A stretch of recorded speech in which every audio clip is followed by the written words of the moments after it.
Hello everybody, my name is Jay. I'm one of the expert IELTS teachers here at E2 Language. If you're going to take your IELTS test, then you better prepare. What we're going to do in this live class is we're going to look at IELTS Academic Writing Task 1. We're going to look at multiple pie charts. So on test day, you turn over your paper and this is what you see. You see not one, not two, but 3 pie charts. How likely is it that you'll see 3 pie charts? Well, it's not unlikely, okay? So you'll never see one because you need to compare data. Well, I shouldn't say that, maybe you will. More often than not, you'll see 2. But in the rare chance that you may see 3, it's worth preparing for this. And it does happen. I've had people tell me that they've seen 3 tables, 3 line graphs. So certainly there will be 3 pie charts as a possibility. I want to teach you how to structure up your writing so you can tackle this one accurately and correctly. Now, just for your interest, I think admittedly in the IELTS, there would be less categories. Okay, you'd probably have 4 categories or 5 categories. This one I've made particularly hard because I also want to teach you something about selecting the right data. Cool. So what's the structure we're going to use? Well, we're looking at 3 graphs, not 1, not 2, but 3. So we're going to use this structure here. We're going to write a summary, a very short summary of a single sentence or maybe 2 sentences. Then we're going to have in our first major paragraph, we're going to talk about the USA, one of those pie charts. We're going to describe in a single sentence. Then we're going to compare in 3 or 4 sentences. And we'll do the same in paragraph 2 and paragraph 3 for Canada and the UK. All right. I'm going to walk you through this. So this is what your paper will look like on test day when you've finished after 20 minutes. You're going to have the summary at the top here. Okay, here's your summary. This is just 1 sentence. We're going to first focus on the first pie chart, the USA. We're going to have 1 sentence here, which is a general overview of key features. Then we're going to write maybe two to 4 sentences comparing the data. We'll do the same here, and we'll do the same here with Canada and the UK. Cool? All right, let's write the summary. So how do we do that? Well, you can see in this box here, it says, the pie charts show the percentage of car ownership by make in 3 countries in 2015. What you need to do to write your summary sentence is simply rewrite this description in your own words to say the exact same thing. Now, to say the exact same thing, sometimes you cannot use a synonym because synonyms very often say something slightly different. So this first job, this first task of writing the summary sentence is about word choice, choosing the most precise word. Try to use synonyms if you can, or rearrange the sentence that I just showed you. But think about whether it's saying the exact same thing. Because if it says something slightly different, your score will decrease because the examiner will think you have misunderstood this graph. Let me read you mine. The pie charts illustrate in percentage terms the ownership of various car types in the USA, Canada, and the UK in 2015. Now let's read this one again. The pie charts show the percentage of car ownership by make in 3 countries in 2015. I'm going to give you a couple of minutes to write your fantastic summary sentence starting now.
All right, I'm beginning to think that's too much time. Just let me have a check of the answers here. Right, let me read a few to you and I'll point out some good things and some bad things, hopefully no bad things.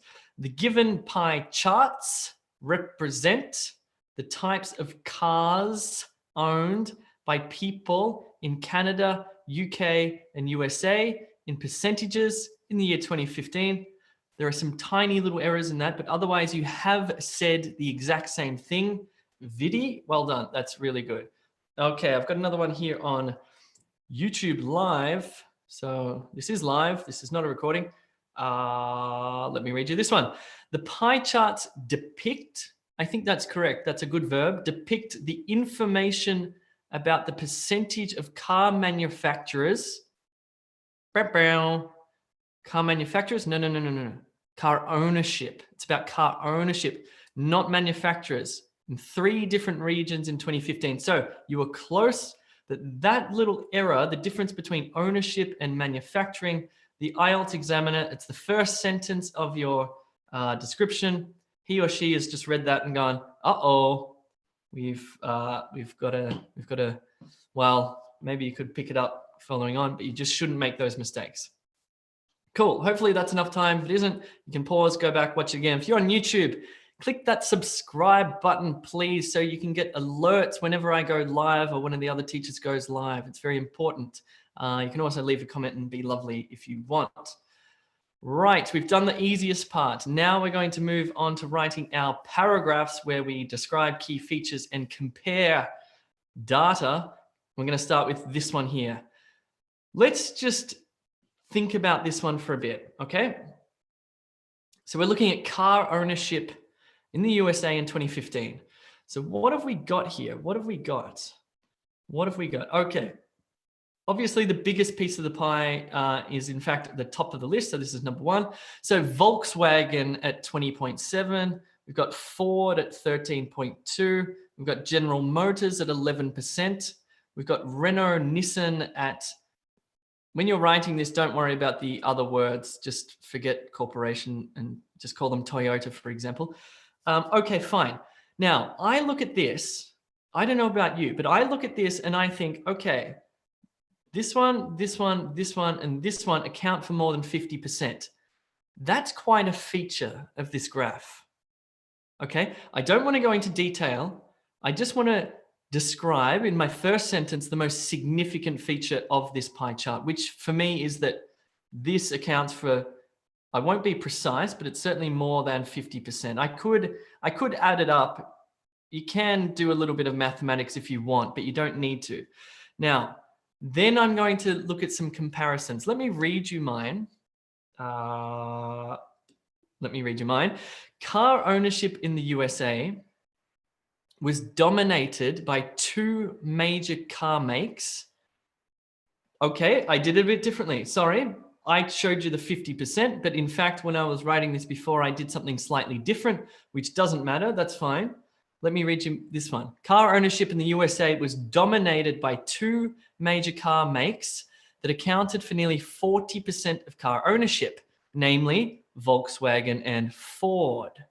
In addition, General Motors, Renault Nissan, BMW Mini, and PSA made up another 36%. In contrast, car ownership also consisted of smaller percentage shares, including Hyundai at 6.4%, FCA at 3.3%, and Honda at 2.2%.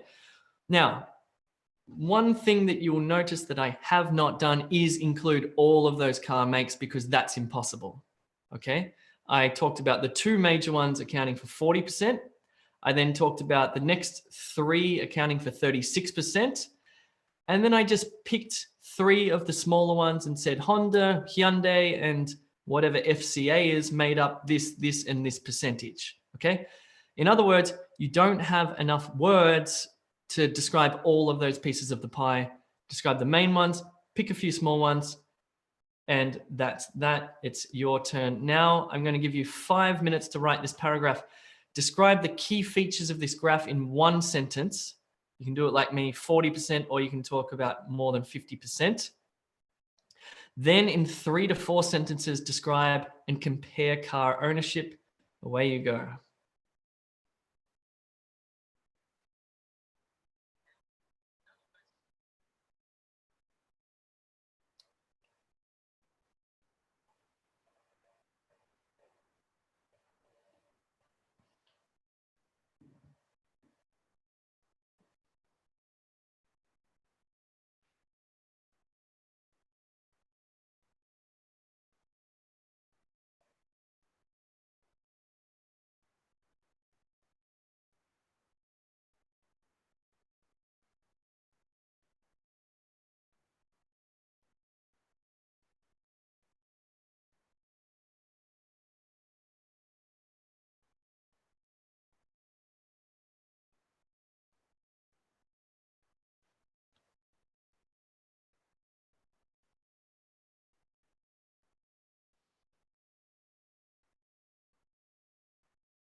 Okie dokie, that's 5 minutes per paragraph. Sounds about right. That will give us 15 minutes for the 3 paragraphs, couple of minutes for the first one, couple of minutes to edit our work, and that's 20 minutes. All right, in USA, car ownership, that highly percentage, about 40%, depend on the 3 main companies, Volkswagen, Ford Motors, and General Motors, and about 2.3% rely on another 3 companies, which are Renault, Nissan, BMW, and PSA. Other than those companies have smaller percentage in the USA. Not bad. Sentence structure, blah, blah, blah, blah, blah. With your final sentence, if you do choose some of those smaller pieces of the pie, do mention their percentages. Just say Honda, Hyundai, and Toyota accounted for 2.3, 3.2, and 2.1 respectively, or some sort of structure like that. It's good. Let me read one more. Have we got any on YouTube Live? Here we go.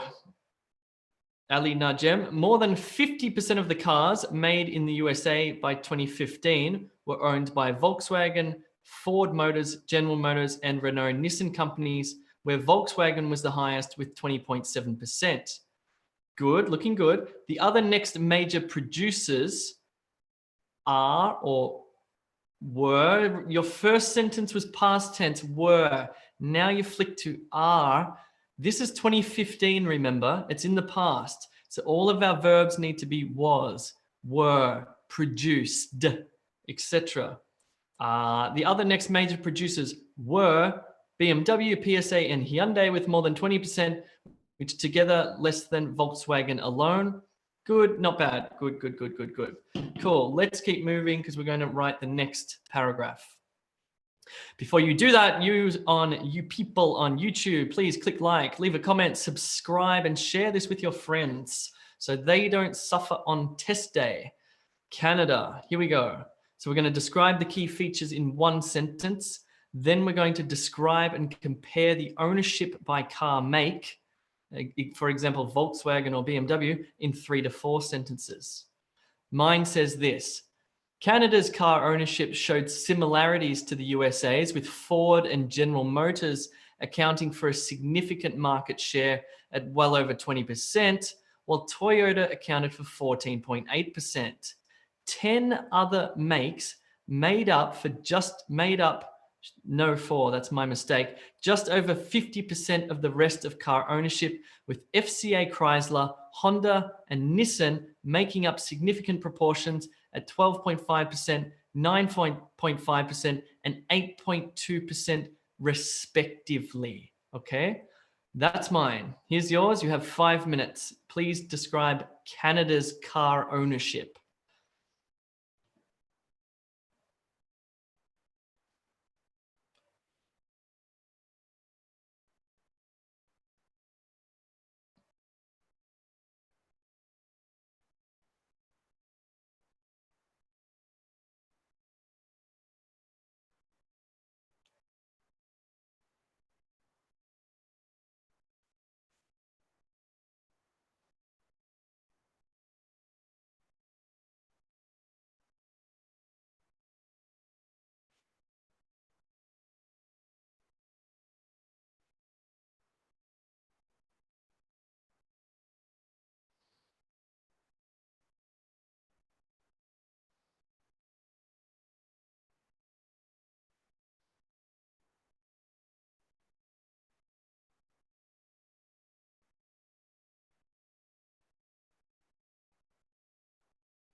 All right. I may have been reading the newspaper while you did that. Let's have a look. Lubna, the car ownership, where are we? We're not in USA anymore. We're up to Canada. So here we go. Lubna again. The Canada, sorry, not the Canada, just Canada's, okay? The USA, yes, because that's just the name of it. It's just called the United States of America, but not the America. Anyway, Canada's car ownership showed substantial growth. No, it didn't show any growth at all because it's just showing 2015. So we don't know if it's grown or if it's decreased. So there should be no words like growth in this, okay? There should be phrases like accounted for, or Volkswagen accounted for 16% of Canada's car ownership. Okay, so there's no growth here. The two major companies that dominate are the smaller companies. I'll read another one. That one's off track. Hopefully in the third paragraph, you can clean that up. Canada's car ownership shows a similar pattern like the USA. Fine. Major parts of car ownership is taken by brands like General Motors, Ford, and Toyota, which contributes around 45% of the total car ownership. On the other hand, brand contributing the lowest percentages are Mazda and Daimler and BMW respectively. That's fine, but you need to put the percentages in for those last three ones. You could have said at 2.2, 3.3, and 4.4% respectively. Remember to put in this paragraph, you need to include the percentages, okay? So let's just go back. Let's go back and have a look at these graphs for a second, okay? Now, it's just to 2015. So we're comparing three countries in 2015. So there in fact is no trend. There's no growth. There's no decrease. We just don't know. It's just a snapshot in time. So then what are we describing then? Well, we're describing proportions. Okay, we're describing how much in terms of percentages. I can't think of the sentence, car ownership. So the sentences that we want to write will be something like this. Okay, we want to start with this as the subject, I think. General Motors. So let's just write GM accounted for. This is a nice phrase that you might want to remember. Accounted for. And now it's accounted, past tense because it's 2015, 17.9%. Okay, that's a very simple sentence, but that's the kind of sentence that you need to write. General Motors accounted for 17.9%, while Ford, what's another synonym here, made up just or less at 15.3%. So you want to sort of do a bit of a comparison between these two, or you might want to just describe this chunk and then compare it to these ones here. But again, there's no trends here. We're just describing pieces of the pie. So let's try this again with the final paragraph, which is the UK. We want to describe the key features in a single sentence. That's our sort of topic sentence, what you first notice about the pie, and also try and connect it back to the USA and Canada. I'll show you in a second. Then we want to describe and compare ownership by car type or car make in 3 or 4 sentences. So here's mine. Car ownership in the UK was similar to both USA's and Canada's, with the most significant difference being that Hyundai Kia accounted for 11.2%, significantly higher than the other two countries. Mazda was also more popular in the UK at 3.9%, compared to 1.8% in Canada and no representation in the USA. So how many percentage signs have I got in here? Well, I've got the 11.2, and then I talked about 3.9, 1.8. So there's not many in here. But if we look at this one here, I've got 20%, 14.8%, I've got 50%, I've got 12.5, 9.5, and 8.2, okay? So here 3, here 6, fine. What about this one? I've got 40%, I've got 6.4, 36, 3.3, and 2.2, so I've got 5. So you want to aim for around well, you know, between 3 and 6, I guess. But the important thing is that you include percentages in your paragraph here, because this is where we're sort of comparing things. Now, you'll notice that I've talked about Mazda. And if we go back to the graph, Mazda is not a significant part. Where is the graph? Oh, let's just talk about it here. That's fine. So I said that UK was similar to the USA for Ford and General Motors. And then I mentioned something about Chrysler, I believe. Then what I did is I looked at the other pie charts and I looked at Mazda.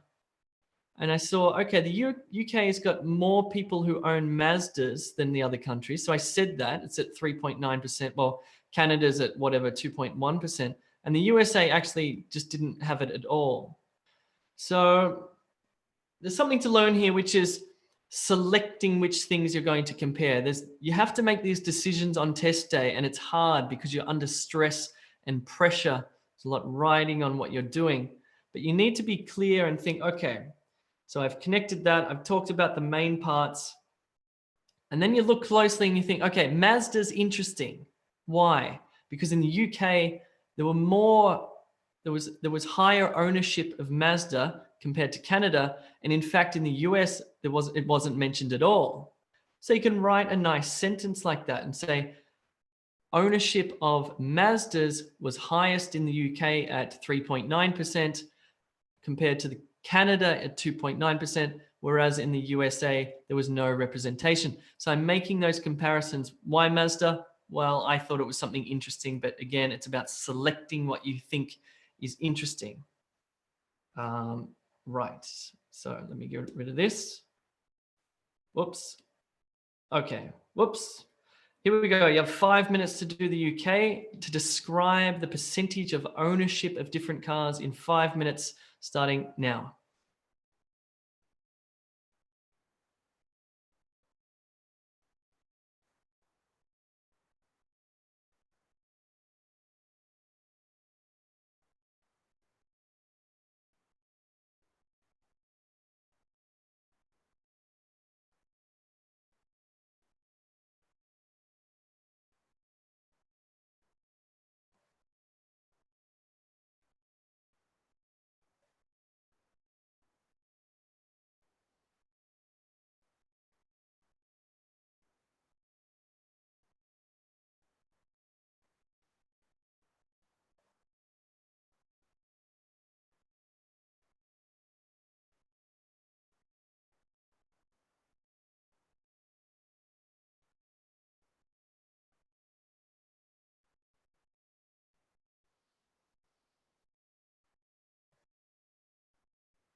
Cool. All right. I'm just looking at YouTube Live. There's someone writing rude stuff on there who I've just kicked out. Why not? I can do that.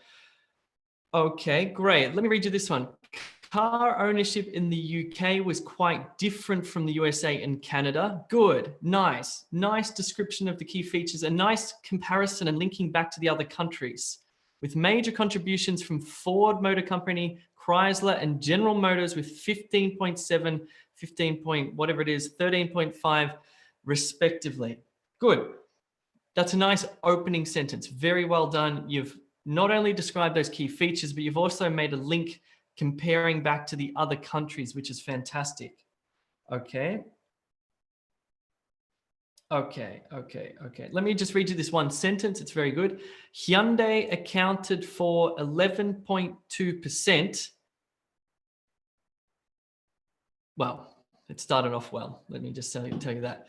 All right, let me just read you a couple from here. Let's have another go. Let's have another look here. Okay. Okay, let me read you Santosh's because he's pasted it in a million times. In the UK, ownership of cars showed similar proportions to that of the other two countries, accounting for the two countries. Full stop, new sentence. Ford accounted for 15.75%, followed by FCA with 15.65%, whereas BMW, Daimler, Subaru accounted for less than 3% of ownership. In addition, Hyundai, Toyota, and Honda shared a similar percentage of car ownership, accounting for 11.2, 10.8, and 9.3% respectively. Good. Well done. Well done. Good. Just hoping I haven't scared Lubna off there. Here we go. The UK's car ownership showed similar trends when compared to the USA and Canada.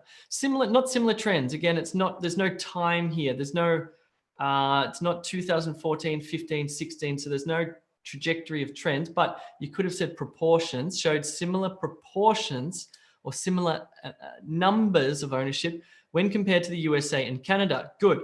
Ford Motors accounted for 15.75% of car ownership, and this was closely followed by Chrysler at 15.65%.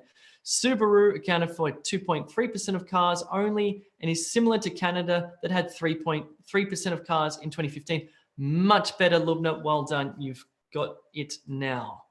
Good. All right, let's keep moving and let's just recap what we have learned in this fabulous lesson. If you're on YouTube, you haven't clicked like, please do that. So what should you do on test day if you see 3 pie charts? Well, you should write not 4 paragraphs. You're going to write a summary sentence here where you just rewrite that task description. We did that. Your first paragraph will be here. You're going to describe in a sentence the key features for the USA. Then you're going to compare it. So 1 sentence and 3 to 4 sentences of a comparison. Okay, cool. You're going to do the same for Canada. You're going to do the same for the UK. You're going to make some sort of connections between the countries.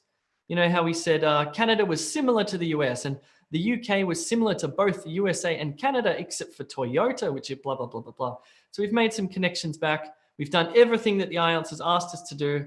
That's what we ought to do. This is what it will look like on the paper in front of you. You're going to see the 4 parts, the 3 main paragraphs, the single summary sentence at the top. This is 189 words. I absolutely urge you to count your words on test day, or at least have a very good idea of what they look like on that piece of paper. Because if you write under the word count, which 23% of people do, you're going to lose a band score, okay? 1 whole band score, maybe even more. It's ridiculous, I know. Count your words, especially for the essay as well. You need to write more than 250. If you don't, you won't be getting 8. I'll tell you that much.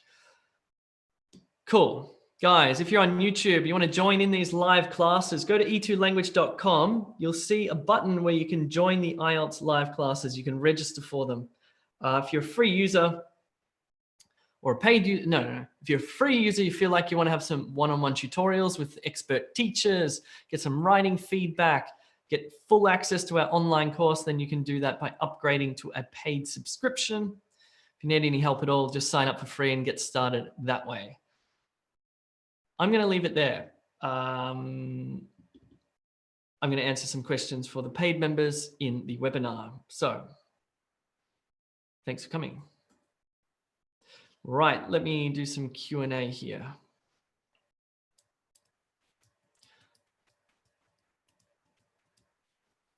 Any questions? When is the next masterclass, Joyel says. Joyel, I'll let you know. I'm not sure. I'm not sure. Joyel, can I ask you a question, which is, were they effective with the PDF, with the printable PDF?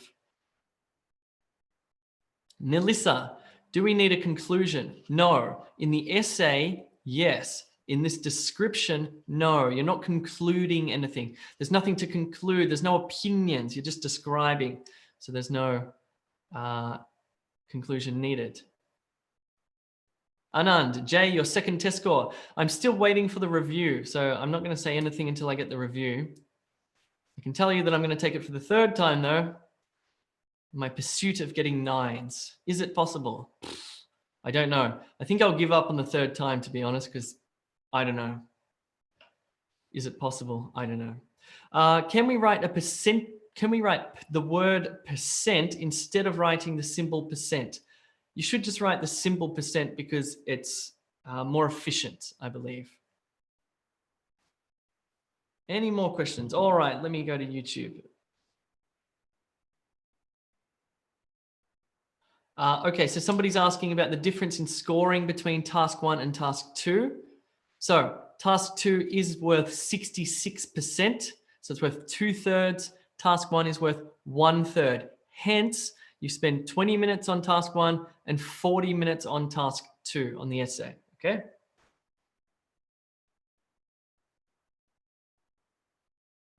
MD Tafile on YouTube Live asks, should we maintain any paragraph structure in this? Yes, let me show you again. This is what it should look like on test day there. So you can see clearly the delineations between my paragraphs, right? Cool, I think that's all. Maybe not. Any more questions? Excellent, good, Joyel. I'll keep that in mind. Okay, here's another question. Do we need to include all of the data or just the most prominent information? Yes, it's about selecting. Obviously, there was too many car types to describe. You would have written 500 words. So we have to select carefully and be intelligent with our selections. Amreen, yes, I'm receiving your messages, but no, I'm not going to mark your writing. Which tense will be appropriate? Excellent question. Here we go. Let's look at this for verb tense, okay? Now, remember, we're talking about 2015. When is this? Is this the future? Is this the past, the present? It's the past, okay? So this is different. This has a different verb tense, but look at this. Was dominated. That's a passive sentence there. That accounted. In addition, general matter, made, make, made, past tense. Consisted. Canada's car ownership showed. So what I'm using here is past tense in all 3 of these paragraphs here. Now, if I look at the first sentence, it's different. It's written in the present simple. The pie charts illustrate. Why? Because the pie charts aren't in the past. What I'm doing is they illustrate permanently, ever presently. So I use present simple there, but apart from that, I use past simple and that's it. You may have to choose different verbs on test day. I'm not sure.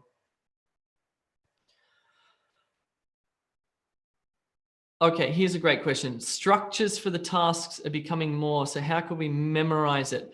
All you really need to do is practice on a single graph, a double graph, and a multiple graph. If you do that, the principles apply to pie charts, bar charts, and line graphs, and tables as well. The only different one, is diagrams processes. Okay, so you need to practice. You need to practice. You can't do this intellectually. You need to put pen to paper. Okay, here's a good question. Should we differ our words and our verbs? For example, should we use different synonyms? Well, account for, made up. I can't think of any other synonyms, so I use them several times. I think it's fine. As long as they're precise, remember. Mohammed, should we mention more about relative data in this type of question? Yes, you're definitely comparing. So you can watch this video again, see the comparisons that I've made in my paragraphs. You know, sentences like while, although, in contrast, these sorts of sentences are comparative sentences. Alifa, please send your query to hello@e2language.com. Here's a good question from Gopal. Why doesn't IELTS tell us our mistakes in detail after the exam? That would be fabulous if you receive detailed feedback about why you got 5.5 or 6.5 or 7.5. Well, I can tell you that is not going to happen because that would be a very expensive procedure for IELTS to do. Currently, they spend 3 minutes marking your essay. Is it and? A very short amount of time they spend marking your papers. So they're not going to give you feedback. That's not going to happen, but it's a good idea. I agree.